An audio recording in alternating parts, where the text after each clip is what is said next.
As fronteiras do Brasil estendem-se numa extensão de 23,086 km e são compostas por uma seção terrestre de 17.719 km e uma marítima de 7.367 km. Território é o espaço geográfico submetido a um poder central, ou mais precisamente a área de validade de um conjunto de normas, ou seja, o território nacional é o espaço limitado por fronteiras no qual se exerce a soberania do Estado brasileiro, expressa na Constituição e nas leis que dela derivam.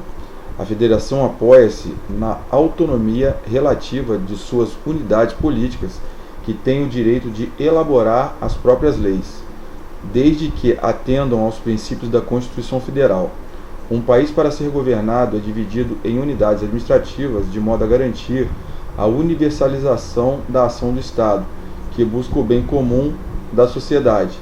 A Constituição brasileira estabelece a divisão do país em estados e estes em municípios, e essa divisão estabelece a base para a administração do país, que se organiza nos níveis municipais, estaduais e federal. A União reúne os estados e o Distrito Federal, sendo governado por um presidente que representa o poder executivo. O poder legislativo é bicameral. E é representado pelo Senado e Câmara dos Deputados. O terceiro poder é o judiciário e é representado pelos tribunais STJ e STF. Os estados são uma herança das antigas capitanias do período colonial e imperial e que, após a proclamação da República em 1889, passaram a ser denominados estados. Hoje, devido ao país ser uma república federativa, os estados gozam de certa independência, tendo até mesmo a sua Constituição, mas não podem se separar da federação. O Estado tem constituído 3 poderes: o executivo, comandado pelo governador, o legislativo, comandado pelo prefeito,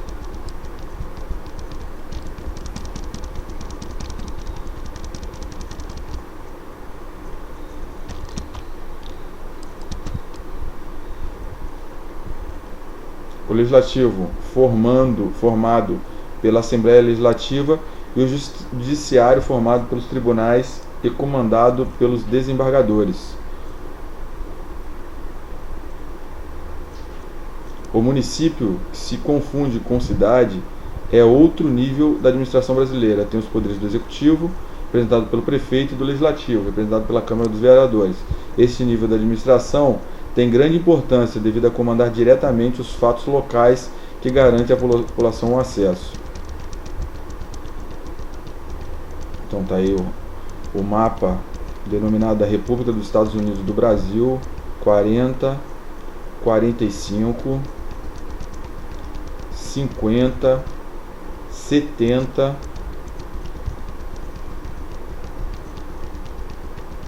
80, 90 e 2000. Este nível da administração, que é o municipal, tem grande importância devido a comandar diretamente os fatos locais que garantem à população o acesso aos bens e serviços necessários ao bem comum, bem como ser articulador do desenvolvimento local. O Brasil é um país de dimensões continentais e apresenta grandes diversidades regionais. Mesmo tendo 92% de seu território dentro da zona intertropical, o país apresenta diferentes climas, solos, hidrografia e desenvolvimento socioeconômico. Com o objetivo de programar o desenvolvimento do país e buscando diminuir a diferença entre os mais diversos pontos do Brasil, foi planejado políticas de desenvolvimento regional para aplicar estas políticas. O país foi dividido em regiões que diferenciam com o tempo. As regiões brasileiras são em número de 5, conforme o mapa abaixo, e confundem-se com os limites dos estados que a compõem. Ao observar os mapas da evolução da divisão regional apresentada anteriormente, podemos verificar que as políticas regionais iniciaram em 1940, quando o governo de Vargas implementou uma forte política nacionalista que se seguiram nos governos posteriores, sempre buscando aplicar políticas de desenvolvimento regional. Para conseguir desenvolver suas políticas regionais, o governo buscou integrar as regiões, levando-se em conta as suas características fisiográficas e socioeconômicas. As potencialidades regionais foram levantadas e, com uma política de desenvolvimento regional, foi implementado diversos projetos visando conseguir desenvolver as regiões e conseguir um melhor equilíbrio entre as diversas regiões. Ao observar os mapas da evolução da divisão regional apresentada anteriormente, podemos verificar que as políticas regionais iniciaram em 1940, quando o governo de Vargas implementou uma forte política nacionalista, que se seguiram nos governos posteriores, sempre buscando aplicar políticas de desenvolvimento regional. Para conseguir desenvolver suas políticas regionais, o governo buscou integrar as regiões, levando-se em conta as suas características fisiográficas e socioeconômicas. As potencialidades regionais foram levantadas e, como a política de desenvolvimento regional, foi implementado diversos projetos visando conseguir desenvolver as regiões e conseguir um melhor equilíbrio entre as diversas regiões.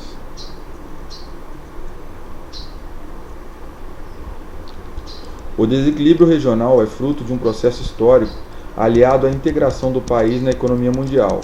O modelo primário exportador permitiu durante a história passarmos por ciclos econômicos que estabeleceram nas regiões econômicas locais que se integravam diretamente ao exterior. Nordeste, economia do açúcar, algodão e cacau. Norte, Amazônia, economia da exploração do látex, borracha. Centro-Oeste, pouco explorada e ocupada, é uma expansão da economia do ciclo do ouro. Sul, economia agrícola baseada na produção de charque. Essa foi uma região que se integrou com a economia interna, abastecendo a região Sudeste durante o ciclo do ouro. Sudeste, essa região tornou-se a região central na economia do país, por apresentar diversos ciclos econômicos sucessivos. Quando uma atividade econômica entrava em crise, era sucessivamente substituída por uma nova atividade econômica. Os ciclos que levaram o Sudeste a se tornar a região central do país foram o ciclo do ouro, do café e da indústria. Com a industrialização, ampliou a urbanização e a formação das metrópoles, que concentraram os principais serviços, sistema financeiro, universidades e centros de pesquisa, sedes das grandes empresas, em especial as multinacionais.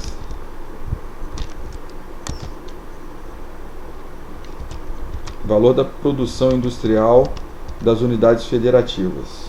Dá um pause no seu vídeo. Regiões brasileiras. Região Sudeste, composta pelo estado de São Paulo, Rio de Janeiro, Minas Gerais e Espírito Santo. Representa a região mais importante do país. Concentra a maior parte da população, da produção industrial e do poder político. Devido às características históricas, desenvolveu-se em função dos seguintes fatores. Ouro, descoberto no fim do século XVII, tornou-se de grande importância para a colônia no século XVIII, o que viabilizou a transferência da sede do poder político de Salvador para o Rio de Janeiro, que aí permaneceu até a década de 50 do século passado, quando a capital do país foi transferida para Brasília. A descoberta do ouro proporcionou grande fluxo de imigrantes em busca das minas e também do nascimento de vários centros urbanos como Vila Rica, atual Ouro Preto. Nesta época houve grande interiorização da população, que antes se fixava no litoral. Esta interiorização valeu para desenvolver diversas atividades subsidiárias das minas e o nascimento de diversas atividades complementares nas novas cidades, o que fez surgir a classe média formada por funcionários do governo colonial, militares, comerciantes e profissionais liberais. Poder político. Desde a transferência da sede administrativa da colônia para o Rio de Janeiro, o poder decisivo desta e posteriormente do governo imperial e republicano ficou concentrado no Rio de Janeiro. Lá se instalou a corte e todas as decisões eram emanadas do Rio de Janeiro para o restante do país. Poder econômico. Anteriormente conseguido pela exploração do ouro, o poder econômico da região foi sendo substituído sucessivamente pelo café, que tem seu auge no segundo reinado, e depois pela produção industrial. Com a indústria de substituição de importações, a região foi beneficiada por diversos motivos, dentre eles pela existência de um mercado consumidor representado pelas cidades do Rio de Janeiro e São Paulo, já bem desenvolvidas, pela infraestrutura existente como bancos, portos, estradas e ferrovias, pela mão de obra especializada representada pelos imigrantes europeus que se fixaram na cidade e pelo capital disponível vindo da cidade cafeeira que estava em crise. Desenvolvimento técnico-científico. Desde o período colonial, esta região foi beneficiada pela instalação de unidades educacionais que desenvolveram a sua mão de obra com uma melhor educação e, em tempos mais recentes, pela instalação de grandes universidades, a região pôde se desenvolver um bom número de centros de pesquisas e institutos tecnológicos que abrigam boa parte da produção científica do país. Devido a apresentar um bom nível de desenvolvimento socioeconômico, a região foi escolhida para ser sede das multinacionais que se instalaram no país após a década de 50. Concentração do poder financeiro. A concentração inicial das sedes do sistema financeiro nacional, quando a capital era sediada na cidade do Rio de Janeiro, permitiu concentrar no Sudeste as principais sedes de bancos e das bolsas de valores. Com a fusão da Bolsa do Rio de Janeiro e Bolsa de São Paulo, os negócios e as decisões econômicas passam a estar concentrados em São Paulo. Nessa região estão os principais portos: Santos, em São Paulo, e Tubarão, no Espírito Santo, Sepetiba, no Rio de Janeiro. Os principais aeroportos e estradas também se concentra na região a melhor infraestrutura de comunicação e a sede dos principais sistemas de comunicação. Região Sul, composta pelos estados do Paraná, Santa Catarina e Rio Grande do Sul, é a região com o menor número de estados e a que ocupa a menor área do país. Tem característica especial na sua incorporação ao país, enquanto as demais foram ocupadas pela exploração da grande unidade produtiva rural. Esta região foi ocupada por imigrantes em pequenas unidades produtivas familiares, tendo grande participação de imigrantes e uma economia voltada para a produção de gado. Pouco se atraiu o escravo negro.